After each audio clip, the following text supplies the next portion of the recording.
আল্লামা কারি তৈয়ব সাহেব রহমতুল্লাহ আলাইহি তিনি খুতবাতে হাকিমুল ইসলামের মধ্যে একটা ঘটনা নিয়ে আসছে বন্ধুগণ। আজ থেকে প্রায় 200 বছর আগে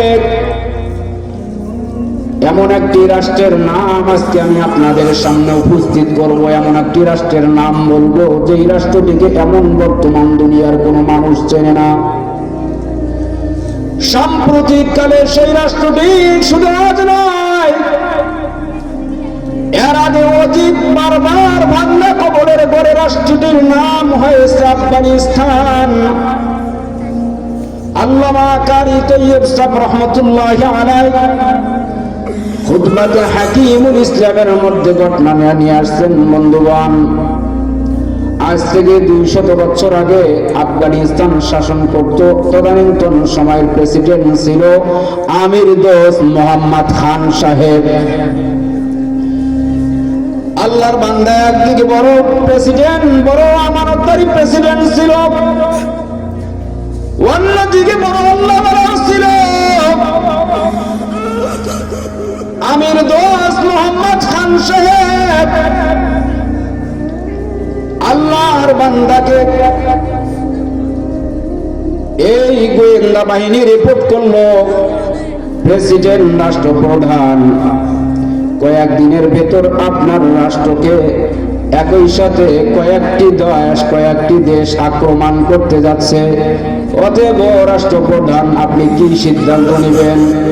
আমির দোস্ত মোহাম্মদ খান সাহেব চিন্তা করলো, আমার রাষ্ট্রটা তো যদি কয়েকটি দেশ যদি একই সাথে আক্রমণ করে, আমি যদি অত্যন্ত প্রতিবাদ করতে পারি আর না পারি, অন্তত প্রতিহত তো করতে পারবো। তিনি ইস্তেখারা করলো, আল্লাহর কাছে মদদ কামনা করলো, আল্লাহ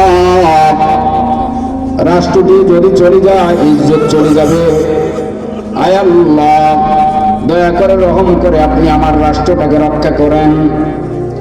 আমির দোস্ত মোহাম্মদ খান সাহেব বন্ধুগণ এইবার আল্লাহর কাছে দোয়া করার পরে নিজের আপন সন্তান তার ঔরসজাত বড় ছেলেকে দায়িত্ব দিল, কমান্ডার ইন চিফের দায়িত্ব দিয়ে দিল। বলল, ছেলে খবরদার বাবা, তোমরা প্রতিবাদ কোনো সময়ও করবা না, যদিও তোমাদের সুযোগ থাকে, কিন্তু প্রতিবাদ করবা না, চেষ্টা করবা প্রতিহত করার।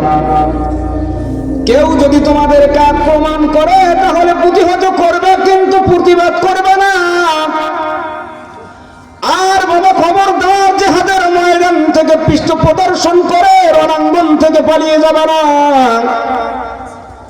আমির দোস্ত মোহাম্মদ খান সাহেব এই সবক দিয়ে, এই নসিহত করে ছেলের নেতৃত্বে বাহিনীকে পাঠিয়ে দিল। চলে গেল বন্ধুগণ, এবার বর্ডার এলাকায় চলে গেল, তীব্র গতিতে জিহাদ শুরু হয়ে গেল, রণাঙ্গনে লড়াই চলছে। এমন তো অবস্থায় কয়েকদিন সপ্তাহ রণাঙ্গনের ময়দানে যুদ্ধ চলছে।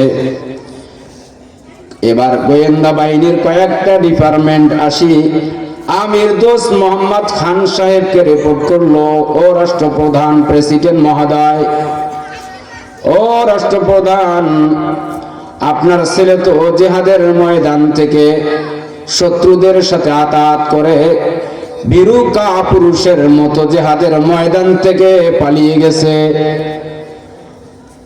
এবার আমির দোস্ত মোহাম্মদ খান সাহেব চিন্তা করে, মনে হয় আসমান ভেঙ্গে মাথায় পড়ে গেল। কি ব্যাপার, আমার আপন ঔরসজাত সন্তান এত বড় মির্জাপুরি করতে পারলো? আমি তো চাইলেও রাজসেনা প্রধানকে তো কমান্ডার ইন চিফের দায়িত্ব দিতাম, কিন্তু তা তো দেই নাই।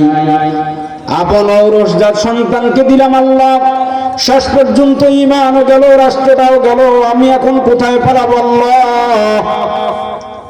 আমির দোস্ত মোহাম্মদ খান সাহেব চিন্তা করতে করতে প্রেসিডেন্ট পার্ক থেকে নিয়ে, রাষ্ট্রীয় কার্যালয় থেকে নিয়ে এবার বাসার দিকে রওনা করলো। তার বিবি বলতেছে, স্বামী কি ব্যাপার, আপনার শারীরিক অবস্থা কেমন আছে, রণাঙ্গনের অবস্থা কেমন?